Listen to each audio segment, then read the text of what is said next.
This is Buffalo's Uncensored Sports Show. You're watching Buffalo After Dark.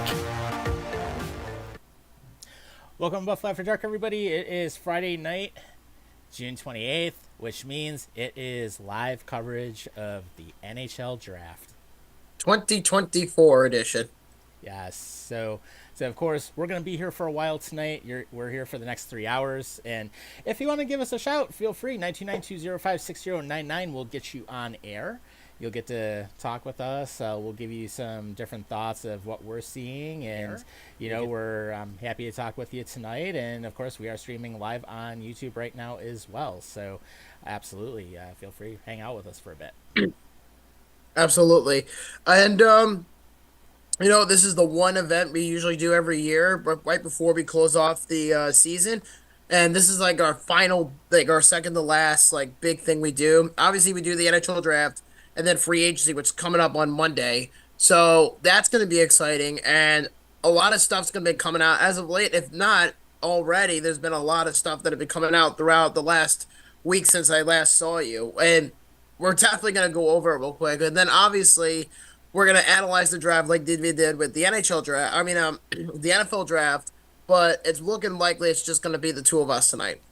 Yeah, and definitely one of the big things that came out late yesterday, actually, is the Sabres are not going to be picking at 11th. They actually went ahead, did a trade, and they moved down to 14. And in return, basically, with moving down to 14th, they also pick up a second-round pick, which actually could be a very beneficial thing tonight because as of this afternoon, Buffalo is in talks with Carolina as one of two potential landing spots, or Winnipeg, to try and land some very nice players here. Two of them specifically are Nikolai Ehlers from the Winnipeg Jets and Martin Necas from the Carolina Hurricanes. And the funny thing is, I was at the Mets-Yankee game on Wednesday for Game 2 of the Subway Series.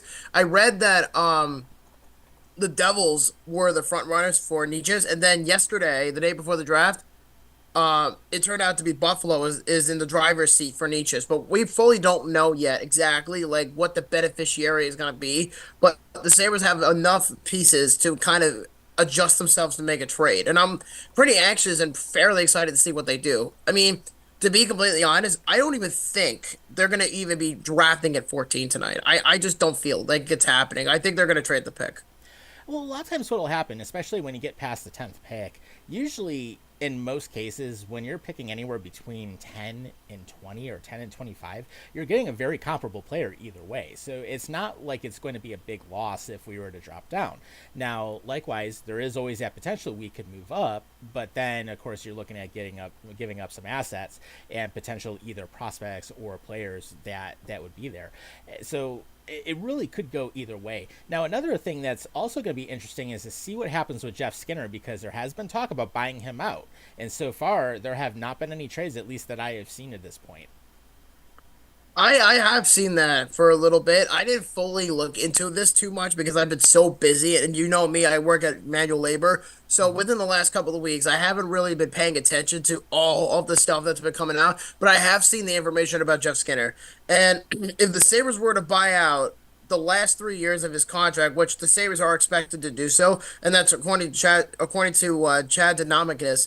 He was saying that the buyout cap hit starts next season at $1.44 million. 2025-26 would be $4.44 million. 2026 to 27 is $6.44 million. And then from all the way from 2027 to 2030, $2.44 million. Yeah, I mean, it's going to help. I mean, it will free up some stuff for us, but at the same time, I mean, Jeff Skinner honestly should have never received the type of deal that he did, and I get why it happened at the time. But right now, he's nowhere even close to getting that type of money that he should be getting. I agree, but you know what? At the end of the day, though, when the time does come, when the Sabres say officially to the public, "Hey, we're going to buy out Jeff Skinner," I know his contract was a bit of a missing link for a lot of teams that they would have loved to grab him sooner. But he's at that age now. He's around the same age as me. I'm going to be 32 in September, right around the time of season 5 of Buffalo After Dark. And that is the thing that Jeff Skinner will be driving into is he's a very loyal guy. and he's always said he wanted to win a cup in Carolina and he wanted to do something in Buffalo, and he never got an opportunity to do that. So for him to be bought out, yes, the Sabres have to pay him like any team would, but at least it's not as painful as like say like Christian Ehrhoff or Ville Lano. At Oh least there's Jesus. some sort of sense because at Yeah. least Jeff Skinner was even able to play at least 5 to 6 years of that contract.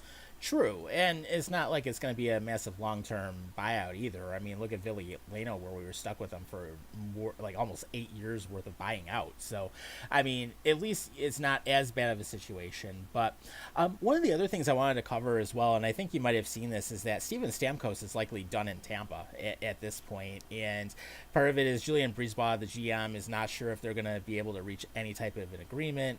And right now, the issue that they're running into is that Stamkos is 34. He signed an 8-year, $68 million contract, which is an 8.5 million average value, and he is going to become an unrestricted free agent on Monday. So the thing that I'm thinking is, come July 1st, there's probably going to be some teams calling to try and land him, but the part about him is that he has had a number of injuries over the last several years, and we all remember the broken leg that kept him out all year long a Oh few yeah, years I remember back, which that. was a bad injury for him. But when you're looking at someone that's trying to command like $8.5 million average annual value, it's just unfortunately he is not going to get that on the open market in as far as I'm seeing.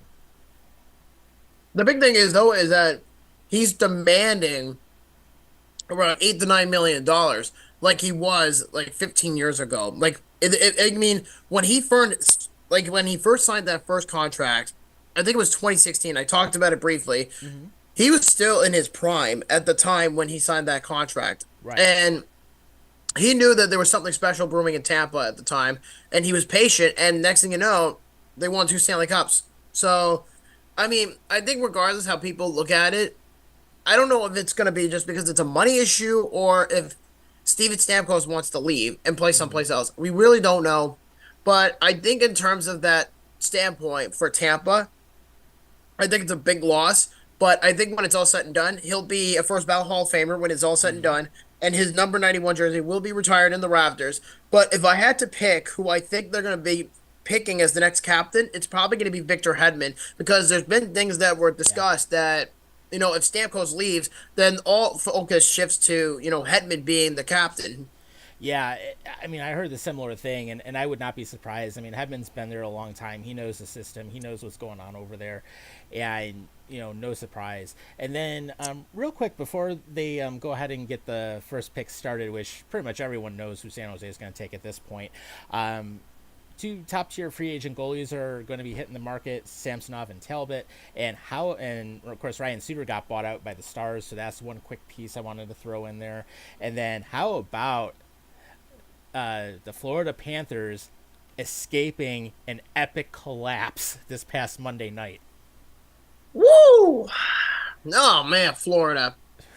And we both said a week prior, we said that Edmonton, I think it was you. You said that it was Edmonton's last ditch effort to win a game in the series, and then they forced Mm-hmm. 7 either way. Right. But I honestly think that that was a generally good, exciting overall series It that we've was. seen in a while. I Yeah, think so. it was. Especially game seven. Both teams played their asses off. And how about that third period? I mean, there was Oh, a ton of fight in that period on both ends. I Florida just had more in the tank. without a doubt. I mean, the Panthers played a great overall game, and of course, our guy Sam Reinhart scored the game-winning goal, or Yep. should I say, the cup-clinching goal in Game 7. And sure enough, um, obviously the Stanley Cup was rewarded to the Panthers, and they are now in full possession of the cup. Yep. And the Conn Smythe winner was Connor McDavid, of all people. Yeah. Connor McDavid wins the Conn Smythe Trophy, and it's so like I don't want to say far fetched Right. because I think McDavid is such a great player, Yeah. and he's proven it over time. Hmm. But it also proves that nobody else could really, be above him. You know what I'm saying? Like Right. McDavid had one of the greatest playoffs runs in the history of the game, but yet he doesn't even win the Stanley Cup. Yeah. It's just absolutely crazy. And then it's interesting. Bettman's at the podium, so they're getting started on that. So we'll have pick one in just a few moments here inside the sphere. But actually, I gotta say, it's pretty damn cool. I've never seen the inside of the sphere here. Me neither. I never really gave it a shot in terms of like what it actually looks like. I didn't know Yeah, how they were going to pull this off, but it turns out it's like one big theater basically. yeah, it's one massive video screen inside and outside, and they can fit like 17,000 people in there, which is Wouldn't crazy. that like make people if you have like epilepsy, you would be like I don't know, like looking away or something like that. I'm not trying Yeah, to be mean, but like it could cause seizures. yeah, it's something crazy. I mean, it's insane what they put together out there, and of course the shark mascots there. So they got the Sharks Watch party going on. But of course, if you guys want to jump on and hang out with us, 92920560099, come join us for a bit. We're here for the next 3 hours. Yep. So with the first overall pick in the 2024 NHL Draft belongs to the San Jose Sharks. Celebrini going to the San Jose from Mike Greer in a few minutes about all that. Yeah. So while we're waiting on the pick to be announced, let's go over some of the news that happened the previous last couple of weeks. And one of the news is that actually came out was the Los Angeles Kings and the Anaheim Ducks, and I mentioned it briefly, Mm-hmm. is they both got rebrands. Yeah, and I will say the Kings jerseys, those are looking sharp. I wasn't lying. Those are looking good. And it's like a nice retro style too. Like kind of goes back to the Absolutely. days of when Gretzky was around. I mean, nice rebrand on their part. And the Ducks finally they go back to the classic Mighty Ducks of like the 90s. Absolutely. And we're gonna be seeing the jerseys on screen for the very first time in like 15 minutes Yep. with the number 3 pick because that's where the Ducks are at right now. But yeah, I am very excited about both of these franchises doing a major makeover. The Kings, I felt like they didn't really need to make a change as far as like a rebrand, but a lot of Kings fans were like saying, let's get going, let's do something different here. Mm-hmm. And sure enough, it took them 2 years to develop the project. Right around the time the Fanatics was supposedly the new jersey corresponder, and a lot of people have been saying that the new Fanatics jerseys. A lot of people have been saying that there's some changes onto the jerseys as far as the shoulders, as far as like an elbow seating, where you like if you play along the boards or whatever. Mm-hmm. It had to go through the players and everything that you see moving forward, whether it's the new Ducks logo or their jersey design. Mm-hmm. Fanatics has full control with how the jerseys are designed. Yeah. Yeah, definitely interesting. I'm like looking at some of the stuff in the sphere. I'm like, holy crap! Just like with the video and everything they're doing on that massive wall, looks pretty damn Yeah. cool. Yep. So here comes Mike Greer onto the podium with his executive staff to make the pick for Macklin Celebrini. Here we Yep, go. yep. That'll be an obvious one. Here we go. Oh, it's Mike Wazowski. Our great fans here and around the world. There it is.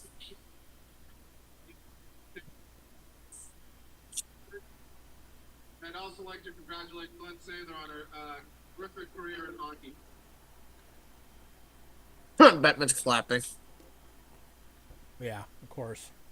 Making our selection will be one of the greatest passers of all time, former number 1 overall pick, the Sharks great, Joe Thornton. They're gonna get Joe Thornton to announce the pick. Nice, good job. Wow. I didn't expect that to happen. Yeah, me either. All right. So Joe Thornton's going to be making the pick for the Sharks. So we all know who it is at this point. Yeah, it's pretty obvious.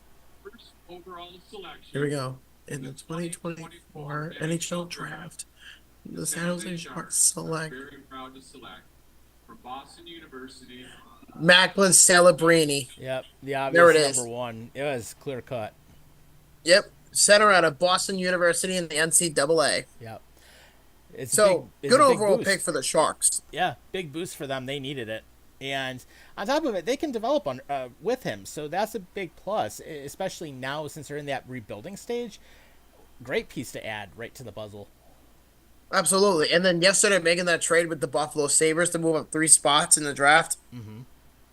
I think that's pretty genius on San Jose's end Yeah. because I feel like the Sharks and the Sabres are going to be making deals with one another for next like decade or so. Because if you look at the San Jose Sharks executive staff, they have guys like Thomas Vanek, Ryan Miller, Mike Greer, a good portion of the 0506 team on the executive staff. Yeah, It's a big plus, and especially, I mean, Greer's very well respected here in Buffalo. I mean, he was a great player during the time he was here, and he was a good leader to the guys in the locker room. So it's one of those things. It's not far fetched to see that happen. I mean, it's kind of like even with Buffalo and Carolina, with Adams having connections there. It's a similar situation where I wouldn't be surprised to see some deals happen that way also. But there's a lot of good things that can happen. I mean, San Jose, they deserve to get back into, a good state because they've had, like Rob will tell you, he's had a meltdown the last couple of years. He has. Oh, and by the so they're really hyping him up like he's Connor McDavid or Connor Bedard. I mean, Yeah. I'm not saying that's a bad thing, but like, could the kid at least develop first? Like, I know that this is the first ever, first overall pick in the history of the team. Mm-hmm. Embrace it, but I think that's a little overboard. Yeah. Just Oh, wait, we have a feel trade. okay. Oh, wait, never mind. Sorry, that there was no trade. My mistake. Okay. So the next pick in the 2024 NHL Draft at number 2 overall belongs to the Chicago Blackhawks. Yep. They are on the So, clock. yep. So at this point now that Celebrini's off the board, everything just like April's draft in the Mm-hmm. NFL, it's a Yeah. complete guessing game. Yeah, it seriously is. And I mean, how about the fact Celebrini had a hell of a good 2024 World Juniors where he led Canada in the scoring. 18 years old, 6 foot, 197, good size for a center. He'll fill out a little bit and get more muscle. And he's got a ton of talent that he's going to bring to that club. Absolutely, without a doubt. I mean, I'm excited to see what he can do. And the funny thing about all these guys is that um these kids are so talented. Like Mackler Celebrini actually won the Hobie Baker just either this year or last year, Mm-hmm. and he's in an elite conversation with guys like Adam Fantilli, Kale McCarr, Paul Correa, and Jack Eichel are all drafted high in their Yeah. prospective draft classes. They all won the Hobie Baker at that point in time. So, they're all talented in their own right. But I'm just saying, like, it's just a defining moment for the Sharks. Mm-hmm. It You know definitely what I mean? is. Definitely is.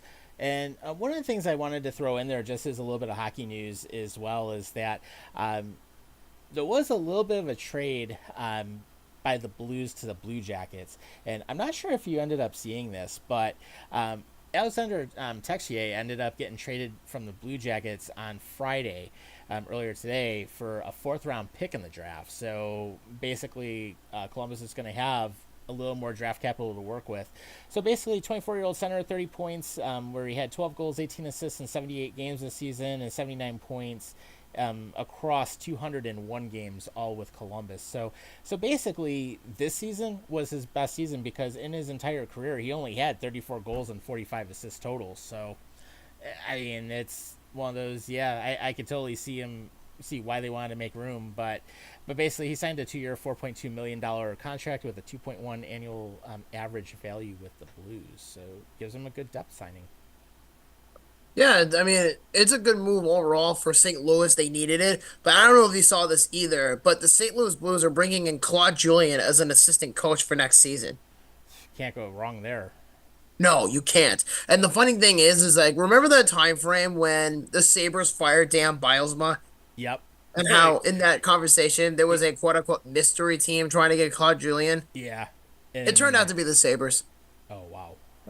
That that doesn't surprise me. Yep. But no, I just think it's interesting to think that St. Louis is making all these moves because a few weeks ago we got to mention it is Alex Steen, who was obviously a player who played on the 2019 Stanley Cup Blues when they won the Stanley Cup. He's Mm-hmm. going to be moving up into an executive role in Yeah. 2026 to be the general manager because then Dark Armstrong is going to demote himself from GM to a different position of power with the Blues, and then bringing in Claude Julien as an assistant coach for Drew Bannister. And a lot of people seem to really like Drew Bannister as the Mm-hmm. coach. So maybe what they're trying to do is give him a pretty good, veteranosity and let him have Yeah. him work with it, because he was an interim for the majority of the year, and then they take the tag off. I forgot who got. No, it was Craig Berube. Craig Berube got fired earlier this Right. year, and they bring in Bannister, and he was the interim, and then they give him the head nod, and then they Mm-hmm. bring in Julian, and then and now they're making this move for Alex Teixeira, which is pretty interesting to me to think. Yeah, it is, but I will say St. Louis, I mean, they're, at least in terms of the leadership of the organization, they're going in the right direction, which is a big plus. And it'll be interesting now to see who's up for Chicago because I mean, let's see, Artem Lechinov. I mean, he's definitely one of the best available right now. So, I mean, you've got that, but it's also one thing I have noticed. There's a lot of D men in the first 10 picks that are Oh considered yeah, best available. It's a defensive draft this year. oh yeah, without a doubt. And there's a lot of people out there that are really digging deep on these defensemen that are in the draft. There's also and there's another interesting pattern too about this draft. And I was told about this prior is a lot of NHL players that you and I have grown up watching, guys like Ilya Bryzgalov, Miroslav Sachin, Jerome McGinley, Yeah, all their their kids, sons. Yeah, their kids are in this all their draft. sons are playing, or at least they're eligible to be drafted into the NHL.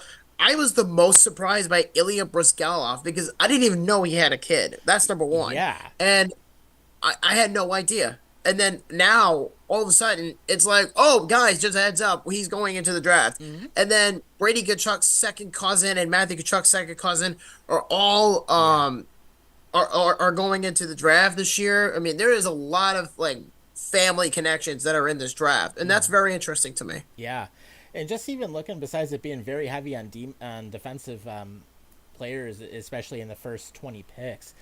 I mean, really, besides that, I mean, your next biggest area are centers, and you have a couple left and right wingers, but it's primarily D-men, which Absolutely. You don't see that very often. Here comes Chicago with the pick. All right. Here we go. Who are you taking, Blackhawks? All pick in 2024 Calder Trophy winner Connor Bedard. Okay, so they're trying to do what the Sharks just did with Joe Thornton. They're going to have Connor Bedard announce the pick. Yep. Okay. Yeah. So Connor Bedard's going to be the one to announce the pick for the Hawks because obviously he was the first overall last year, Yep. and now he's getting to introduce his new teammate. So let's see who Yeah. Chicago And takes. he should have a better season in his second. Ooh, okay. Artem Leshinov, a defenseman out of Michigan State, is going number 2 to the Blackhawks. Okay. So he was considered one of ESPN's best available on the board. I will definitely say he has definitely got a lot of upside in him. And especially with Chicago, I mean, they were getting absolutely killed on defense this past season. They were probably one of the worst teams in the NHL when it came to that. So having a young D-man that you can build off of, especially who's going to give you size and speed and who can control the puck, definitely a good option. And especially with the experience he had at Michigan State, I mean, he got to play in some high-stakes games. So I think, not a bad pick overall, quite honestly. No, not at all. It's a great option to build the defense out.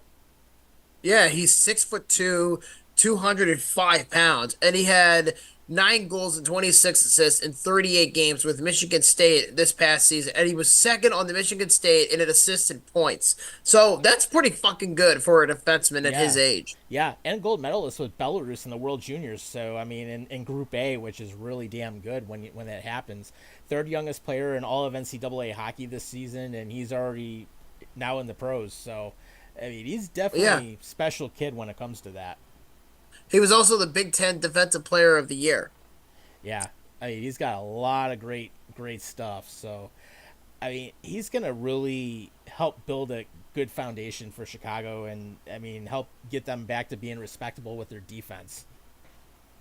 Yep, and he was also tied 9th in the NCAA in scoring among defensemen with 35 points. That's pretty freaking good Yeah, for an and they don't 18-year-old play a kid. ton of games either. So the fact that he was able to put up that many points, I mean, you're almost looking at it almost like a point per game, basically.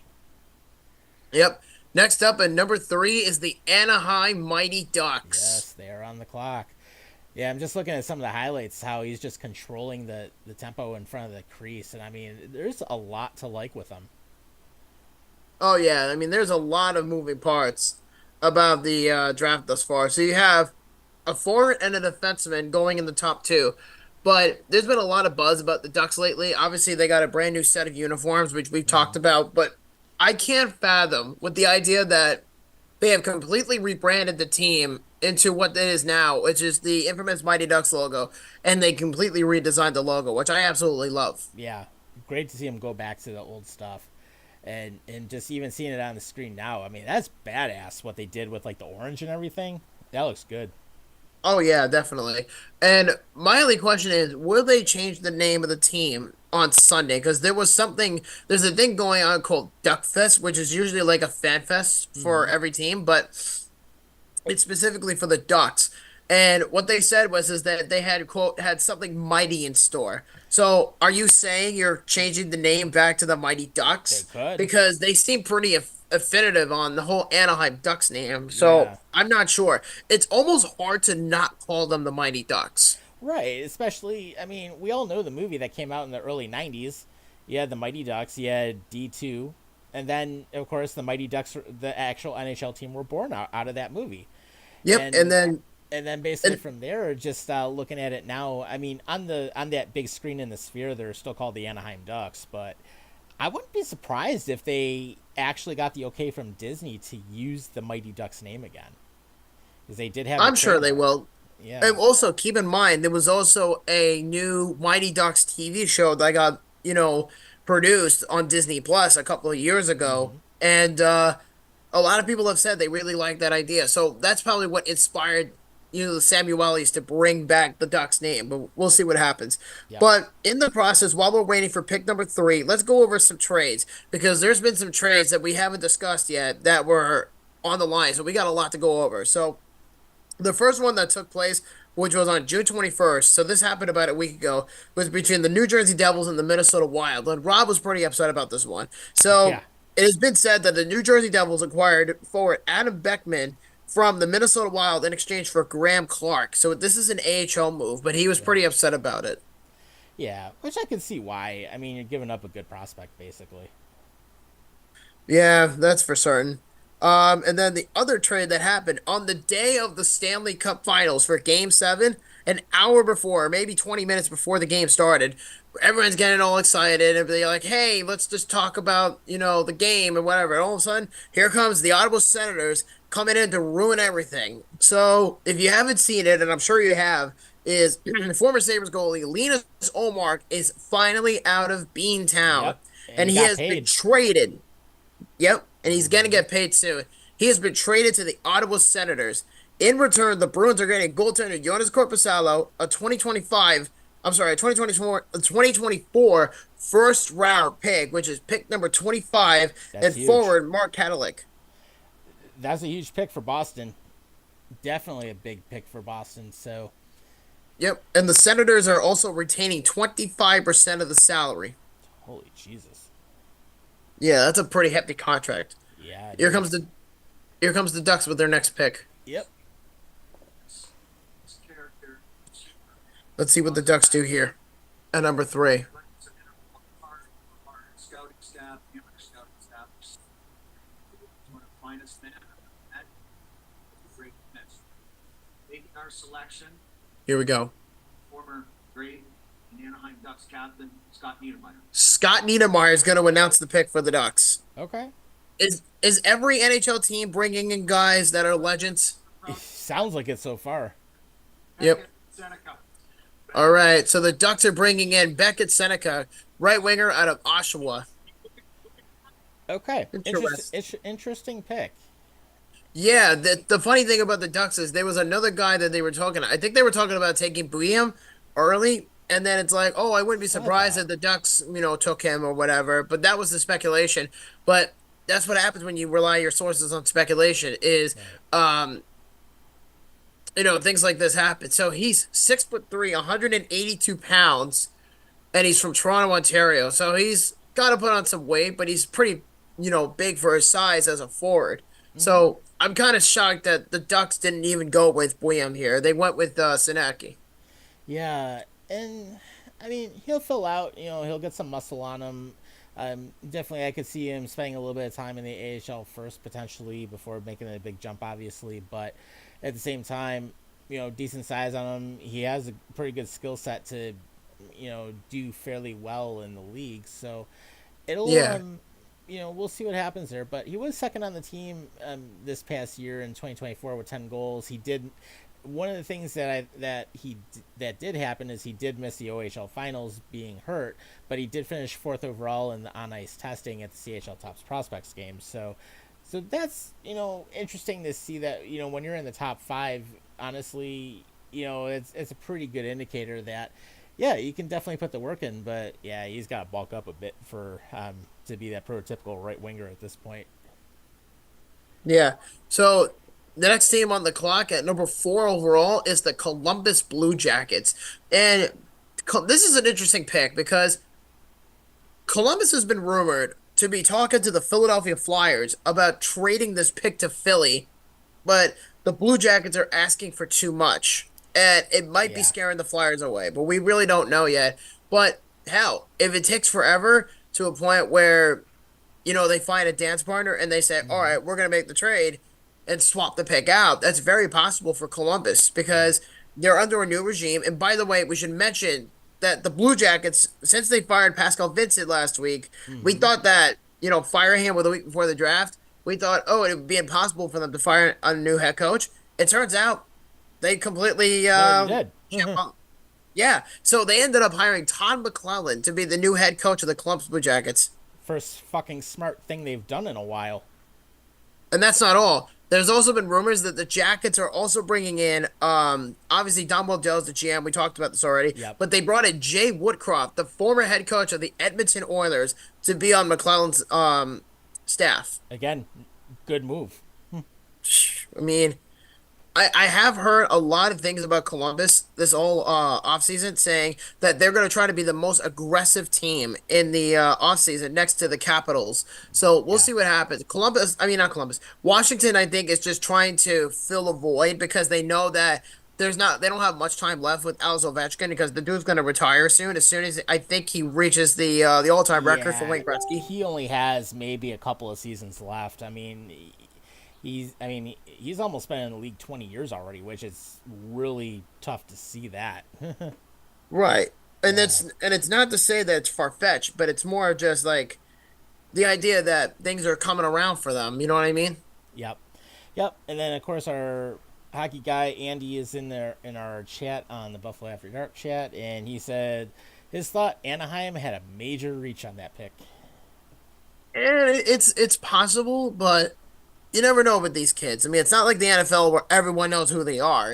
Every player develops differently in the NHL, Yep. and not everybody produces the same. So I'm not going to say this is a complete reach. Now, what I think would be a complete reach is if they went with like Iserman or something like that. You know what I mean? Right. I think that would be a reach because that guy's not projected to go far in the first round. He's supposed to go in like the mid tens or teens or whatever. I mean, there's a possibility for that, but we really don't know. Again, it's the NHL draft. It's full of surprises. Yeah, just like a few years ago when we were live and we saw that Yegor Chinakhov pick by the Columbus Blue Jackets. Yeah, I remember that, and I'm just Oh, like, God, we were you're laughing our still to this. asses off with that. Yeah, you're obsessed with that guy still to this day, which is funny as hell to me. Yeah, it was outside the top 200. I'm like, what the fuck are you picking this guy for? So Oh that's yeah, kind for of where we sure. were at. But yeah, I was gonna say for everyone joining us, welcome aboard. It is of course our second half hour of the show tonight, and of course if you want to jump in 929-205-6099. We are live on YouTube right now, and of course we do have our info on our Facebook page as well. So if you want to join us, feel free. And then of course if you guys miss us, feel free to go back to Spotify. You'll find our shows that you can download and listen on the go. So definitely you can take us wherever Columbus's you clock please. just expired.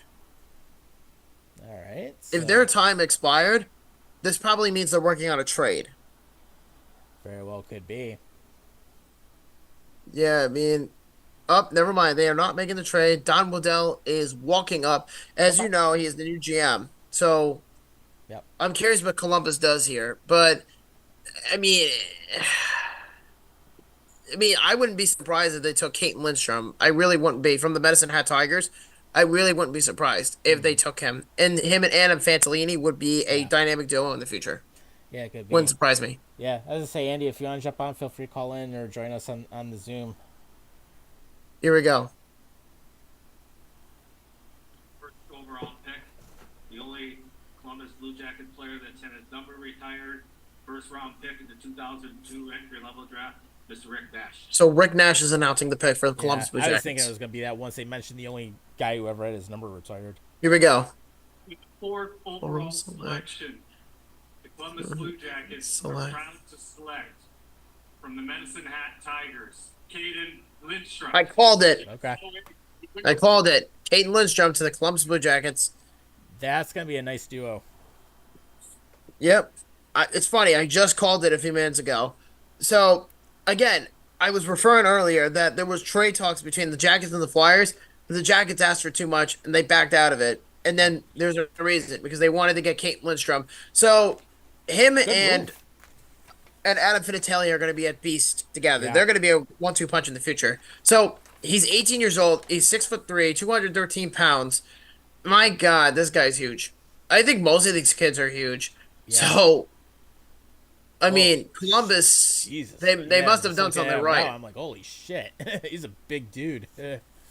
Oh, yeah, for sure. Yeah. So, while we wait for them, and of course, next up on the clock is going to be Montreal.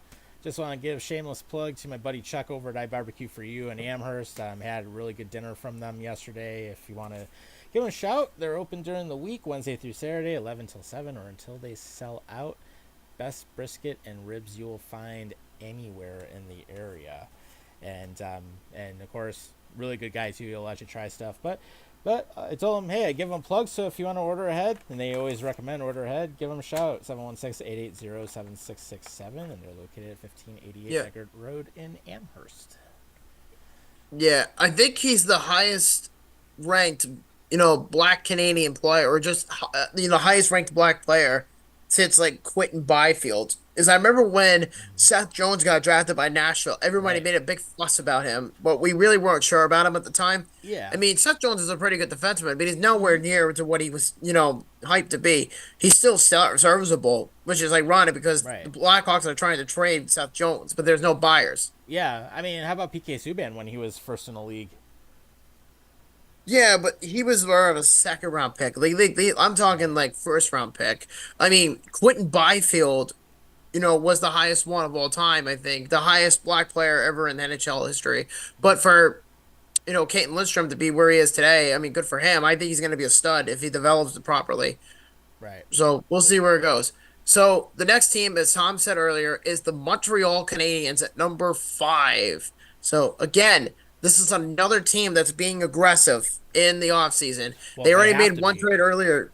Yeah, they made a trade earlier with the LA Kings. They traded down a couple of spots, and yeah, they gained a lot of picks from LA, which is pretty insane. Yeah, for sure. So there you go. Basically got Caden Lindstrom, Connor Bedard, Adam Fanatelli, and Shane Wright as Canadian-born top 5 picks. Yep. So, did you hear of the trade that happened on last or this past week on Tuesday? Did you see the deal between the Red Wings and the Sharks? I heard a little bit about it. I'm not super familiar about it, though, but go ahead and fill us in. All right. So, you know the defenseman Jake Wallman, right? The gritty guy? Yeah. Yeah, he just got his ass shipped to San Jose along with a 2024 second round pick, which is pick number 53 from the Detroit Red Wings for future considerations. So they basically traded him for nothing. And a lot of Red Wings fans are pissed off about this. Well, yeah, anytime you trade for future considerations, you're getting absolutely nothing for it. I mean, that thing on its own is just like flabbergasting to the Yeah. think that you just traded one of your best offensive defensemen on the Red Wings and you just trade him to an Zero. up and coming team like the Sharks. Right. Yeah. And anytime it's ever future considerations, it basically means you're absolutely getting nothing ever. Yeah. And by the way, the deal I was talking about earlier about the Canadians, I found it. So the Canadians got pick number 21 from the LA Kings for picks number 26, number 57, and pick number 198, which is a 7th round pick, all in this year's draft. They're going to stock up. They Yeah, definitely can LA, stock up they- on some they- players. LA really got a lot. So I think Montreal overpaid into oblivion for these guys. You know what I mean? Right. Holy crap. So the next pick is coming up in a few minutes, but let's talk about what's been going on in the NHL with the Coyotes. Holy fuck. Yeah, Alex Merlo is done. Yep. Not Finally. only, yeah, that too. So before that, though, let's go behind the context here. So the Arizona State Department, the State Land Department, has Hmm. canceled yesterday's land auction that was supposed to Yep. take place in northern Phoenix. So, and this is a reminder that part of the deal to relocate the Coyotes to Utah was Ellsbury Morello was given the opportunity to automatically bring the franchise back if he could build an NHL-sized arena for the franchise within 5 years. And this land auction was a huge piece of that puzzle. And now it's unlikely that they meet the 5 year guideline, meaning it to bring a franchise back to Arizona, and they'll need somebody willing to pay the hefty expansion fee and to be voted and accepted back into the NHL by the Board of Governors. Oh god, that's hilarious. What They're a fucking fucked. job. That's such a they're joke, not. They're not honestly. getting a team back. No, not They're at not all. getting one. As much as Gary Bettman would have a wet dream wanting one back. Yep. And so the ASLD, by the way, and we'll get to the Canadians in a little bit with their pick. So the full statement from the ASLD is after much consideration, the Arizona State Land Universe the Arizona State Land Department, the ASLD, has determined that it is the best interest of the trust to cancel the auction and to reorder the steps. The ASLD recently confirmed that the proposed arena will require a special use permit, and a result that we are requesting that the applicant file, the Coyotes, for and receive a special use permit prior to the auction, and this affords the applicant and the ASLD certainty that the applicant can build and what it intends to build for its anchor tenant, and it is not uncommon for the ASLD to require applicants to secure zoning or use permits prior to auction, and we understand that the delay is an auction is a disappointment for our applicant and the members of the public, but the change in timing is the prudent decision for the trust, and the ASLD remains open to working with our applicants to bring the land forward to auction in the future if the special user permit is received. Yeah. Good luck, Arizona. It ain't gonna happen. And Oh Montreal shit. is announcing the pick. Celine Dion is going to be announcing the pick. Oh, okay. Okay, why? I get it. She's from Montreal, but Right. let's see what she does. Did you know she lives in Vegas? Honestly. She has her own stadium in Las Vegas. She has her residency in Las Vegas. She actually does her music act there. Yeah, she has her own arena and she lives there, and she's from Montreal, and it's right in her backyard, so she Hmm. can easily make this pick. Anyone thinking of that movie Titanic with her coming up? Here we go. Yeah. I feel bad for her because she's in real life she's actually really sick and she's getting skinnier by the day. Well, she always was super skinny, but no, she's dealing with I think stiff person syndrome or something like that. So, Something like that. good to see her doing all right at least though. That's true. Yeah. Let's see what Wow, you're doing. Batman, I'm lucky. You're lucky she didn't slap you. Yeah, giving her like 2 kisses. Come on. But Here then we go. it is that French custom. The Montreal Canadiens are proud to select Who are you taking? Ivan Demidov. Okay, so the Canadians just took Ivan Demidov, right winger out of St. Petersburg Jr. in Russia. He was actually projected to go a little bit higher, so he actually fell just a tiny bit in the draft. I mean, just inside the top 5. But I mean, thinking about it, I mean, they do need some help because I mean, Montreal is getting a little bit older, especially in that position. But he had Yeah. a pretty decent junior career. I mean, and gotta give it to him on that. That's for certain. And he's only 18 years old. He's 6 foot, 192 pounds. All right, so he's getting up there Yeah, in muscle. That's yeah, for sure. he can bulk up a little bit. I mean, if I'm Ivan Demidov, I would be blessed to have my pick announced by Celine Dion, Right, of all people. right. And by the way, Britt is a big Celine Dion fan. Yeah. So- She's put out some good music over the years, I'll tell you that. Especially in her prime in the 90s. Oh my Mhm. God. Yeah. But man, playing for CKA, let's see, he's got the Hlinka Gretzky Cup, gold medalist with Russia, back-to-back MVP of the MHL, which is the Russian Junior League. Although he did have a knee injury in the 2024 finals in the NMHL, so we'll see how he bounces back from that. But he's gonna fill a nice little gap that Montreal has right now, and they definitely needed to build on that specific position, especially since they're a little bit slim at right wing right now. But just looking at some of the footage that they're showing, just with his puck handling, I mean, he's got good hands. He seriously has some good hands, and he can make some seriously dangerous plays. I think the Canadians may have gotten a steal of that pick, honestly. They could have, because if I remember from what I saw on their best available, I want to say he was like top 3, top 4. So they might have gotten a little bit of a steal, like you mentioned. But, I mean, solid value, solid pick for Montreal. They needed to do that pick.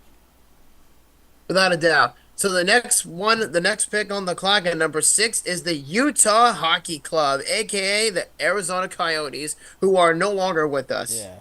Anyone have an idea what team names are in the finals for the voting? I haven't seen anything in over a month, but I have seen that they're cracking down on votes from bots and things like that since people have been voting more than once. Right. But I don't know how that whole process works. But speaking of that, since we're still talking about the Coyotes, according to Greg Wyshynski, multiple sources tell ESPN that the Arizona land auction that was issued is related to the kind of hockey arena that Alex Merlo could build there. The Coyotes said that the land was already zoned for an indoor hockey arena, except that was for youth hockey, not a 17,000 seat arena. So they got fucked over by the state of Arizona. They probably figured, well, you already have a 17,000 plus seat arena in that Gila River Arena, right next to State Farm Stadium in Glendale. So it's like, you don't need to build another arena. Well, at that point, the Coyotes They ain't gonna pay needed the for it land. anymore. Yeah. They needed the land, and now it explains why they're moving to Utah. So the Coyotes came out with a statement about this whole ordeal, and I'm going to read you that quote. It says, today, as in June 21st, it says, today, after over a year of planning and meeting any obligation required under Arizona law, the Arizona State Department, the ASLD, unilaterally canceled the auction that was scheduled to occur this coming week, which was yesterday, June 27th, for the site that has been identified as the future home of the Coyotes. And this unprecedented action by the state of Arizona seriously jeopardizes the future of NHL hockey returning to the desert. As we announced in April press conference by Coyotes owner Alex Morello and Commissioner Gary Bettman, the site of North Scottsdale Road and the 101 was identified as ideally suited to build a 110-acre mixed-use developmental anchored by a state-of-the-art arena to serve as the home of the Coyotes. It has been made very clear into the state of Arizona that the Coyotes are fully committed to building out the infrastructure, going through the necessary approvals, and developing the site into a world-class destination. Yet the ASLD has canceled the auction despite the objections of the Coyotes less than a week before the scheduled auction date. There's more. The organization has worked in good faith with the ASLD and has been on track to win the auction next week until the sudden reversal by the ASLD today by canceling the land auction. And the state is foregoing millions and potentially billions of dollars that would have gone directly to K-12 education by investing in the infrastructure of this site. And the Coyotes would have unlocked over 2,000 acres of state land for development that would have returned over $2 billion to Arizona schools, created thousands of constructions and permanent jobs, and created a new significant tax base to support the future growth of our state. The Arizona Coyotes are exploring all of our legal actions given this short-sighted decision by the state. Well, maybe the state's like, well, Arizona Coyotes, we already built you an arena. You defaulted on paying for your arena because your ownership sucked. So why the hell should we build you another arena when you already have one that's less than 25 years old? Yep, that's definitely for sure. And the Utah Hockey Club are about to make their first ever pick in the draft. So let's go see who this is. Yep. All right. This is an historic. I was debating if I should buy a Utah Hockey Club jersey just for the hell of it. I'll be right back. All right. And the state And while Bobby takes a minute away here, Is of Batman still course. talking? Yeah, he is. Yep. So of course, before we announce the pick, if you want to jump on 92920560099, we're also live on YouTube. Feel free to join us. All right. And So Bill Armstrong's gonna make the pick. Smaller Yep. fans at the Delta Center can express it words Yeah. don't come I was gonna say we're See what they do. almost at the end of the first hour. We're already 6 picks in. All right. So Ryan and Ashley Smith are making the first ever pick. Oh, shut the fuck up, Batman. Just let him pick. We're super proud of brother to be here. We want to welcome everyone to Utah for many, many years to come. We're super proud for the first selection of our franchise's history. For 2024 draft, Utah selects Tease Aginla.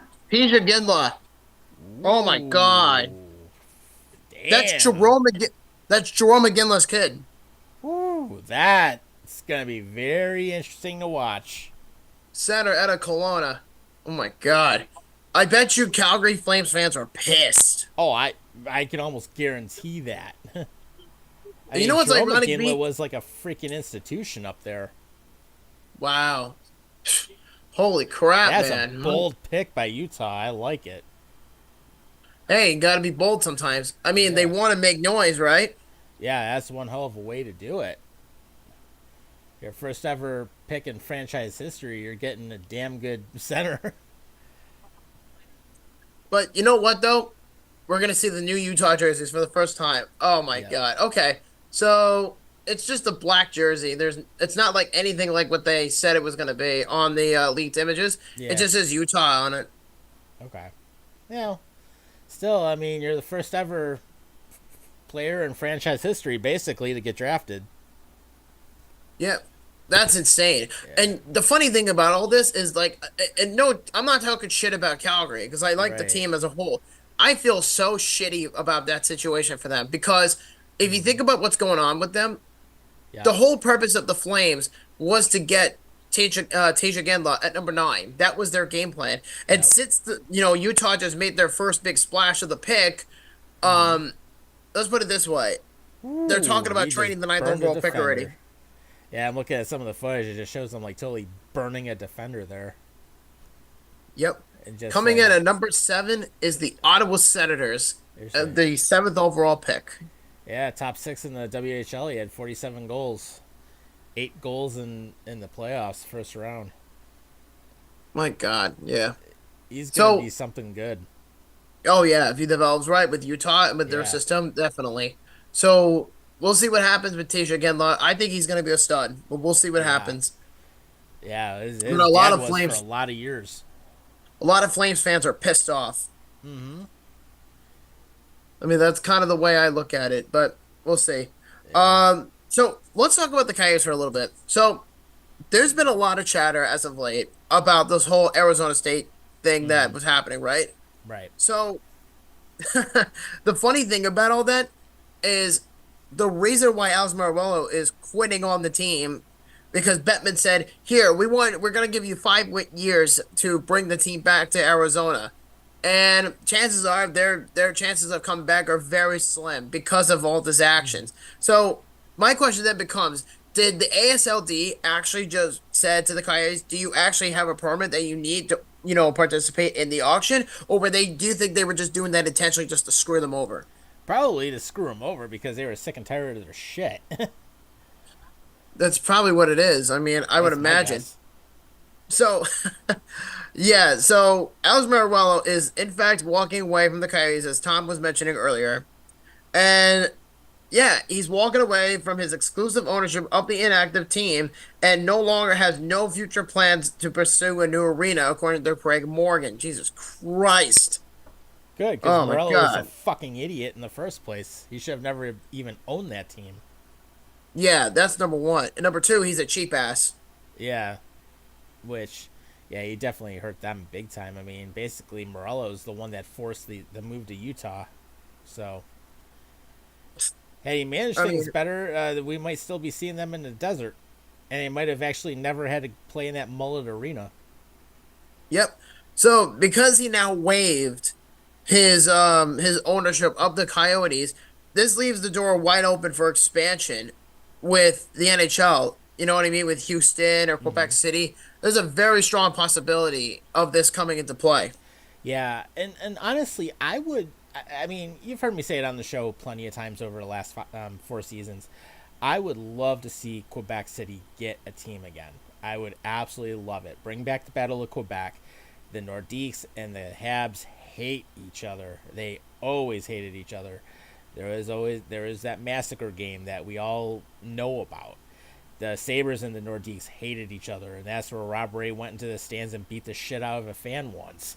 I mean, the Nordiques in Toronto, Nordiques in Ottawa hated each other. Them in Boston, same thing. You had some really, really good East Coast rivalries when that team was around, and just unfortunately, their ownership at the time did not have the funds, and they had to go to Colorado. But at the same time, bringing back that type of team and then potentially throwing a team in a situation in Houston or Portland or developing that type of rivalry would be a good thing. And I'm kind of thinking about it in a sense, instead of Houston necessarily, I'm almost thinking throw a team in Portland, because then you'll have the Seattle Portland rivalry, you'll have the Portland Vancouver rivalry, you'll have the rivalry with the Kings, the Ducks, and Vegas and Utah. We'll throw that in Colorado. I mean, you'll have some very, very heated rivalries out there, which could definitely bring back some older time hockey, which is definitely something we don't get to see as much as we used to anymore. Oh yeah. And by the way, the Ottawa Senators are at the podium at number 7. Here we All go. right. Thank you, Vegas, for a great week. Some hospitality. I'd like to thank our fans back in the Ottawa-Gatineau community for their great support. Oh, shut up and make the pick. Avec le 7e choix de premier tour, les Sénateurs sont fiers de sélectionner du Calgary Hitman of the WHL, Carter Yakimchuk. Oh. Okay. Okay. That's an interesting pick. Yeah. So you took Carter Yagmachuk. I gotta think about that one for a minute. Yep. So Carter Yagmachuk is 18 years old, 6'3", 202 pounds. So he's definitely got enough muscle. That's for sure. Yeah, I'm just thinking, is it a little bit of a reach? He kind of looks like Rasmus Dahlin a little bit. Yeah, he does. Just, I don't know what it Good is. size on him. I mean, I'll give him that. That's for certain. But yeah, I'm just wondering, was that the right move though for what they needed? Like, you see what I'm saying though, with terms of his face. Oh yeah, yeah, he definitely does have like a Darlene look. Yeah. So Carter Yagmachuk is going to the Ottawa Senators at number 7. Yeah, Good pick, Ottawa. Yeah, I mean, maybe a slight reach, but I mean, good overall player. And basically with that, I mean, he was a gold medalist with Team Canada, so that's a big plus. I mean, he had the most goals in a season by a D-man in Calgary Hitman history, and WHL Defenseman of the Year nominee. So, I mean, he definitely has some good credentials there. I mean, Without a doubt. I mean, maybe... I feel like the Senators have, like, the Senators to me, I feel like have gotten better over time with their drafting, but to me, it doesn't feel like that they're at that elite level. Like, it's not like Montreal where everyone has been put on notice about the Canadians. You know what I'm saying? Right. Yeah, I mean, I was thinking in this pick, maybe a slight reach, but at the same time, it's not a bad one. Especially, thinking about some of the stuff that he's able to do. And just even looking at some of the footage, I mean, he definitely knows how to pressure. He knows how to shut down opposing forwards. So, I mean, that's a big plus. He can score, so that's also going to be beneficial. So he has more of a two-way style versus being a stay-at-home defenseman. So, I mean, that can definitely help. I'm just thinking slight reach, but not a bad reach. Honestly, I mean, you have that. I totally see why. It's a good pick for the Senators. I'll say that. Yeah, So. and I mean, when you have Silyev up front still as like one of the best available, I mean, I was kind of leaning possibly more towards that, but it's not a bad pick. I mean, I totally can't down that pick, at all, really. I mean, Absolutely. It's So it's still a good fit either way. absolutely. So the next pick at number 8 is the Seattle Kraken. So Hmm. I remember a few years ago they took Shane Wright, who was supposed to go first overall, and because of his attitude, which really has not aged very well, because he's been in the AHL now for a few years, Yeah, it just and I don't he know. I hasn't feel like shown Shane much Wright's for it. I don't feel like Shane Wright's the guy. But the Kraken took him at number 4 when he slipped, and they took him Yeah, because he was angry at the Canadians for not drafting him. right, right. So So that's one way of putting it, you know? yeah, remember the very first Seattle NHL draft, and our former co-host Bubba Med actually nailed one of the players. Yeah, I think Yeah, it Mason wasn't Appleton. Matty Ben it definitely wasn't the NHL draft because he wouldn't know shit about that. But Yeah, as far as I forgot who he picked. I know what you're yeah, talking yeah. about. He picked Mason Appleton, and he was actually picked in the draft. I think he was the only one that actually got a pick right. Yeah, out of all That's of pretty us. funny. Yeah, which I will say, I will say, Sean, hope you're feeling better because I mean you were in a pretty nasty car wreck, and I mean you were able to walk away from it, which is good. Your car didn't, but you did, so at least that's a big plus. And he's Well, moved up hopefully in the he's world. He okay. doesn't have, he doesn't have a four-door Econo box anymore. He moved up to the SUV class. Well, that's unfortunate. Yeah, So, no, he moved up to the SUV class. He upgraded. well, I mean, hopefully it's a nice looking car. But either way, Yeah, Rev. but one thing I want to mention about the Coyotes before I forget Mm-hmm. is there's more information about this coming out, and one of the things that came out is obviously Morello not only walked away from the Coyotes because he doesn't want anything to do with them anymore, Mm-hmm. but he also told the remaining executives that he is dissolving what's left of the franchise within exactly a month from now. That includes the name, the logo, and the rights of the Phoenix area Ooh, will be returned to the NHL, and he will keep the Tucson Roadrunners, who were the AHL affiliate of the Coyotes at the time, right. and he will in fact move them to Reno, Nevada, in the upon completion of a new 10,600 seat arena by the year 2026. So in 2 years from now, they're going to be relocating the Tucson Roadrunners to Reno, Nevada. Well, it'll be interesting to see how that works out. And of course, one thing the NHL is mentioning right now, while we wait for the Seattle Kraken to make their pick, and that is the Four Nations face-off that's going to be coming up. Yeah, that's nothing really to me. Yeah. That's exciting. You know what I'm saying? Yep. And then for anyone Like, who's I been mean, that's at following, least how I view it. yeah, and then for anyone who's been following the page, basically keeping center renovation stuff continues. So the roof is almost done. It's expected to be done in August, and then the new video board starts construction next week. Yep. All right, here comes Seattle. So Matty Beniers is going to make the pick for the Kraken. Okay, there we go. Makes sense because they're only 3 years old, so it Right. makes a little makes sense to have Matty Beniers do it. Yep. Here we Well, go. Who's Seattle taking? and how about them with Bielsa as a coach now? Holy We'll shit. find out. The 2024 draft, the Seattle Kraken are proud to select from the Spokane Chiefs, Berkeley Catton. Oh my God! Woo, man. Berkeley Cannon to the Seattle